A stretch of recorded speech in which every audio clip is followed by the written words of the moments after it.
ذہن کو محسوس ہوا کہ چوتے سحر کے ہاتھوں میں ہلکی لرزش تھی۔ تم نے واقعی اور کچھ نہیں کہا؟ اگر اب جواب غلط ہوا تو پھر آگے جتنی باتیں ہوں وہ مگرمچھ کے پیٹ میں کرنا۔ آنکھیں سکیڑ کر سحر کو گھورا جو لب دانتوں تلے کو چلتی پریشان تھی۔ ناک اور گال سرخ ہو رہے تھے اور اس کے چہرے سے نظر ہٹتی ہی نہیں تھی۔ میں نے کہا تھا کہ ایک نظر ذہن کو دیکھتے وہ نظریں واپس جھکا گئی۔ میں نے کہا تھا آپ بہت بھاری ہیں اور آپ رات مجھ پر لیٹے ہوئے تھے اور میری پسلیاں درد کر رہی تھیں۔ سحر کی غور افشانی پر اس کا منہ کھل گیا، چہرہ سرخ پڑنے لگا۔ وہ اب کیسے پیش کرتا سب کو، نہ جانے اس کے ماں باپ کیا سوچ رہے ہوں گے اس کے متعلق۔ ذہن کا دل کیا اس کی سچ موچی چٹنی بنا کر الزام سچ ثابت کر دے، اور میں نے بس یہ کہا کہ آپ نے مجھے یہاں ٹچ کیا۔ سحر نے اپنی گردن کے حصے کی طرف اشارہ کیا تو ذہن نے بے اختیار اپنا سر تھام لیا۔ سمجھ نہ آیا اسے مارے یا خود کو مار لے۔ اور پھر موم نے تم سے کیا کہا؟ ضبط سے ہونٹوں پر مٹھی جماتے غصے سے پوچھا۔ سحر پل میں مکمل سرخ ہو گئی۔ میں نہیں بتا سکتی، وہ قطعیت سے بولی تو ذہن کا دماغ گھوم گیا۔ اتنا تو اسے اندازہ ہو گیا تھا یہ لڑکی لاڈلی ہونے کے ساتھ ساتھ خاصی ڈھیر بھی واقع ہوئی ہے۔ سیدھے سے بتا رہی ہو یا یہیں تمہارا عشر بگاڑ دوں؟ ایک جھٹکے سے سحر کا بازو دبوچتے وہ غصے سے بولا تو ذہن کے یوں قریب ہونے پر سحر کا دل کانوں میں دھڑکنے لگا۔ انہوں نے کہا ہے شور ہے ایسے کمرے کی باتیں باہر نہیں بتاتے۔ بہت مشکل سے یہ الفاظ ادا کیے۔ یہ الفاظ ذہن نے بھی تو اسے کہے تھے، پر ذہن کی بات کا اس نے رتی برابر اثر نہیں لیا تھا۔ وہ غصے سے پاگل ہونے لگا۔ اسی دوران سحر کی دھڑکنیں مزید بگڑنے لگی تھی۔ میرا دل اوپر آ رہا ہے۔ اپنی کیفیت سے گھبراتی وہ رونے لگی تھی۔ یوں لگتا تھا دل بند ہو جائے گا، دم گھٹ جائے گا۔ مجھے ہارٹ اٹیک ہو رہا ہے، وہ ذہن کو دیکھتے خوف سے بولی تو ذہن نے اس کا بازو چھوڑ دیا۔ گاڑی سے نیچے اترتے کھلی فضا میں گہری سانس لی اور پھر زور سے اپنا پاؤں گاڑی کے ٹائر پر مارا۔ کہاں پھنسا دیا مجھے؟ کیسے برداشت کروں گا میں اس لڑکی کو اور اس کے شوشے؟ اپنے بال نوچتا اس وقت کوئی پاگل لگ رہا تھا۔ پھر کچھ سوچتے وہ واپس گاڑی تک آیا۔ کھڑکی کے پاس جھکتے دوسری سیٹ پر بیٹھی سحر کو دیکھا تو اپنے خرگوش سے بے خبر دل کو تھامے ہوئے تھی۔ گاڑی سے باہر آؤ، ذہن کے کہنے پر وہ جھکی۔ کیوں؟ فوراً پوچھا۔ تمہارے دل کی اوپن ہارٹ سرجری کرنی ہے۔ بالکل باہر نکل رہی ہو یا میں تمہیں درست کروں؟ اس کا کہنا تھا کہ سحر کو ناچار گاڑی سے اترنا پڑا۔ اٹھک بیٹھک شروع کرو۔ گاڑی کے بونٹ پر ٹیک لگاتے اس نے نیا حکم صادر کیا۔ جی، اس نے امید بھری نظروں سے اپنے شوہر کو دیکھا کہ شاید اس جلال کو اس پر رحم آ جائے۔ اٹھک بیٹھک شروع کرو، شاید میں نے اردو میں کہا ہے۔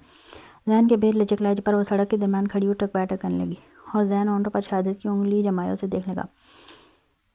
وہ آج بہت ڈیپلی اس کا معائنہ کر رہا تھا۔ وہ کم عمر ضرور تھی پر بالغ تھی۔ 17 سالہ عمر، وہاں پر گاؤں میں رہنے کے باعث یا پھر گھر کے ماحول کی وجہ سے اس کی عقل عمر کے لحاظ سے کچھ کم تھی۔ اس کی ماں نے بتایا تھا کہ سحر نے کبھی موبائل استعمال نہیں کیا۔ اس کی دادی کی طرف سے ٹیلی ویژن پر فلم یا ڈرامہ وغیرہ دیکھنے کی اجازت نہیں تھی، صرف کارٹون کے علاوہ۔ وہ بلا شبہ حسین تھی، کم سن تھی۔ اسے یہ قبول کرنے میں کوئی آر نہیں ہوئی کہ وہ حسن کے لحاظ سے کسی بھی مرد کی پسند یا محبت ہو سکتی تھی، پر ذہن کی فہرست میں ہمسفر کا حسین ہونا سب سے آخری میں تھا۔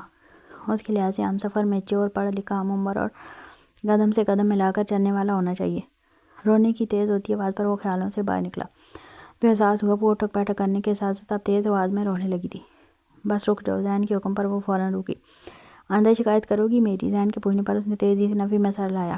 سوچ لینا، اگلی بار مرغا بناؤں گا۔ وہ دھمکانا نہیں بھولا تھا۔ اٹھک بیٹھک کا اثر تھا کہ چلنے میں درد کا احساس ہو رہا تھا۔ کیا کھانا ہے؟ Ice cream? گاڑی میں واپس بیٹھتے ذہن نے نارمل لہجے میں پوچھا جیسے کچھ ہوا ہی نہ ہو۔ ذہن نے اسے غصے سے یوں دیکھا جیسے کوئی پاگل ہو۔ کچھ بھی نہیں کھانا، مجھے گھر جانا ہے، کھڑکی سے باہر دیکھتے غصے بھرے لہجے میں کہا تو بے ساختہ ذہن کے ہونٹوں پر مسکراہٹ مچل گئی۔ ٹھیک ہے، پر مجھے امید ہے اب تم میرے ماں باپ کے سامنے کچھ فضول نہیں بولو گی۔ اپنے آنسو صاف کرو اور ایسے ہو جاؤ جیسے کچھ ہوا ہی نہیں۔ ذہن کے کہنے پر اس نے فوراً عمل کیا۔ ذہن نے گاڑی ریورس کی۔ 15 منٹ بعد گاڑی واپس مینشن کے پورچ میں رکی۔ وہ سحر کے ساتھ اندر گیا۔ اس کا گمان تھا اس کے ماں باپ اپنے کمرے میں ہوں گی، پر وہ تو اب تک ویسے ہی بیٹھے گفتگو میں مصروف تھے۔ ارے میرا بچہ آ گیا، عابدہ بیگم نے سحر کو پچکارا۔ ذہن بھی دھیما سا مسکرایا، لیکن اس کی مسکراہٹ سیاہی میں بدل گئی جب سحر بھاگتی ہوئی عابدہ بیگم کے گلے لگتی رونے لگی۔ الیاس صاحب اور عابدہ پریشانی سے سیدھے ہوئے جبکہ ذہن کو کچھ غلط ہونے کا شدت سے احساس ہوا۔ ماما، انہوں نے مجھے مارا کیونکہ میں نے آپ کو شکایت کی تھی۔ وہ ایک لمحے میں ذہن کو جلتے توے پر گھسیٹ چکی تھی۔ یعنی وہ جانتا تھا وہ لڑکی فتنہ ہے، پر اتنا بڑا فتنہ؟ وہ منہ کھولے سحر کو دیکھنے لگا جو کچھ دیر پہلے اس سے وعدہ کر کے آئی تھی۔ کیا وہ اس کی شکایت نہیں کرے گی؟ اور ابھی وقت ہی کتنا گزرا تھا اس وعدے کو۔ خود پر سخت نظروں کا گمان ہوا تو سحر سے نظریں ہٹا کر اپنے ماں باپ کو دیکھا جو غصے اور افسوس سے اسے گھور رہے تھے۔ اسے سمجھ نہیں آئی کیا کہے۔ سحر اس کی امیج اس قدر خراب کر چکی تھی کہ وہ کچھ بھی کہتا اس کے گھر والے اسے ہی جھوٹا اور برا کہتے، اس لیے اپنے باپ کے پکارنے کے باوجود وہ تیش میں گھر سے ہی باہر نکل گیا۔ باران نے آگے بڑھ کر دروازہ کھولا تھا، مگر سامنے اسے اپنے بوریا بستر سمیت سامنے کھڑے دیکھ ششدر رہ گیا۔ انارا جو بڑی ہمت کر کے اس کے کمرے تک چلی آئی تھی، اب سامنے اس دشمن جاں کو پا کر گھبراہٹ سی ہونے لگی تھی، مگر پھر بھی وہ ہمت کیے کھڑی رہی۔ باران نے خاموشی سامنے سے ہٹ کر اسے اندر آنے کی اجازت دی، آنے کی جگہ دی تو باران نے نوٹ کیا اس نے بے شک ناراضگی سے منہ پھلایا تھا، مگر وہ بڑے استحقاق سے آ کر اس کے پیٹ پر براجمان ہوئی تھی۔ فیروزی شلوار قمیض میں دوپٹہ اوڑھے چاندنی سا ٹھنڈا وجود لیے وہ سادگی میں بھی باکمال تھی۔ کیسی ہو؟ طبیعت ٹھیک ہے؟ باران نے کوٹ اتارتے سوال پوچھا تھا۔ آپ کو کیا میں ٹھیک رہوں یا نہ رہوں؟ آپ نے کون سا سارا دن پوچھا؟ وہ چمک کر بولی تو باران گہرا مسکرایا۔ اپنے سامان سمیت یہاں اس کمرے میں خیریت؟ باران نے لہجے کو سنجیدہ ہی رکھا تھا۔ جی ہاں، میرے کمرے میں روغن کا کام چل رہا ہے تو سوچا 2-3 دن ادھر رہ لوں، اجھل کر بولی۔ باران نے کہہ کر بڑی مشکل سے ضبط کیا۔ میں نہیں چاہتا کہ تم اس روم میں رہو۔ کیوں؟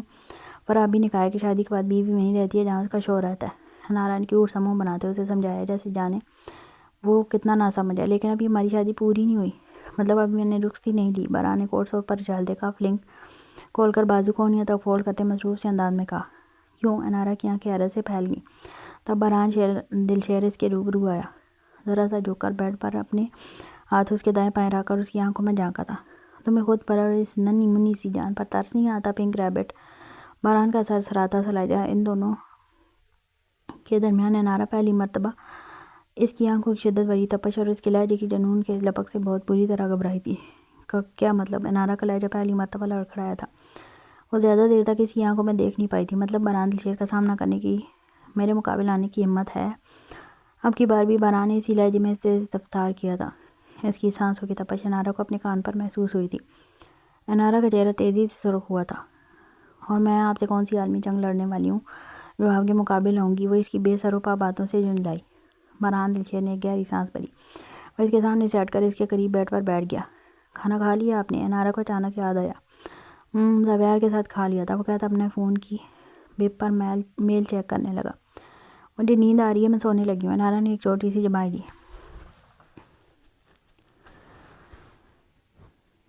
اور بیڈ پر لیٹنے کے لیے اس کے پہلو سے اٹھنے والی تھی، جبھی اس کی کلائی باران دلشیر کے ہاتھ کے آنے گرفت میں پھنسی تھی۔ باران نے اسے اپنی جانب کھینچا تو وہ کٹی ڈال کی طرح اس کے کشادہ سینے سے آن ٹھہری۔ باران وہ بکھلائی تھی، اپنے روم میں جاؤ انارا۔ باران نے اس کی آنکھوں میں دیکھتے سنجیدگی سے کہا تو سیکنڈ میں انارا کی آنکھیں ڈبڈبا گئی تھیں۔ لیکن میں اس روم میں رہنا چاہتی ہوں۔ انارا نے کالر سے اس کی شرٹ دبوچی۔ یہ مان بھی تو اسی نے اس کو بخشا تھا کہ وہ اس کا گریبان پکڑ کر بھی اس سے اپنی من چاہی بات منوا سکتی ہے۔ لیکن میں اس روم میں نہیں رہنا چاہتا، یہ کمرہ، یہ بستر بہت غلیظ اور گند ہے، تمہارے رہنے کے لائق نہیں۔ باران نے اس کی کمر کے گرد نرمی سے بازو مائل کرتے بڑی سنجیدگی سے اسے دیکھا تھا۔ انارا نے ناسمجھی سے اسے دیکھا۔ لیکن یہ تو بالکل صاف ہے، میں نے خود صبح اس کی صفائی کروائی تھی، اس نے معصومیت سے کہا۔ باران کو اس پر ٹوٹ کر پیار آیا، مگر وہ یہ پیار بھی اس پر لوٹا نہیں سکتا تھا، حالانکہ اس کا روم اس معصوم کی قربت کے لیے تڑپ رہا تھا، مگر اندر کا خالی پان اور وحشت اسے کسی طور سکون نہیں لینے دے رہی تھی۔ اسے عجیب سی گھن محسوس ہوئی۔ یہ اس گھر کا ماسٹر روم ہے، مگر پھر بھی مجھے پسند نہیں، اس لیے میں اسے اسٹڈی روم بنوا کر کسی اور روم کو مالیے سیٹ کرواؤں گا، تب تک تم اپنے روم میں رہو گی۔ باران نے کہتے اس کے ماتھے پر نرمی سے محبت کی مہر ثبت کی تو اس شدت بھرے لمس اور انارا کی سانسیں اس کے سینے میں اتل پتل مچانے لگی۔ سمجھ آئی پنک ریبٹ؟ باران نے کہتے اسے مزید سینے میں بھینچا۔ جی آ گئی، لیکن وہ کہتے ہوئے جھجک گئی۔ باران جو اس کے بعد سمجھ جانے پر پرسکون ہوا تھا، پھر سے اس کے لیکن پر اسے گوری سے نوازا۔ لیکن کیا؟ اگر آپ کو یہ روم نہیں پسند تو آپ ادھر میرے روم میں آ جائیں نا۔ انارا جھجکتے ہوئے کہتی ہے، سے متقدم کے طور پر اس کے اثار سے نکلی تھی۔ Not a bad idea. باران نے اب کی بارش سے اس کی بات کا مان بخشا تھا۔ چلو۔ وہ کھڑا ہوا۔ انارا کے چہرے پر خوشی اور سکون کی ایک خاص چمک سی ادھر آئی، جسے باران نے بخوبی نوٹ کیا اور مسکرایا۔ انارا نے واپس اپنی چیزیں اٹھائیں اور اس کے ہمراہ اس کمرے سے نکل کر اپنے کمرے میں آئی۔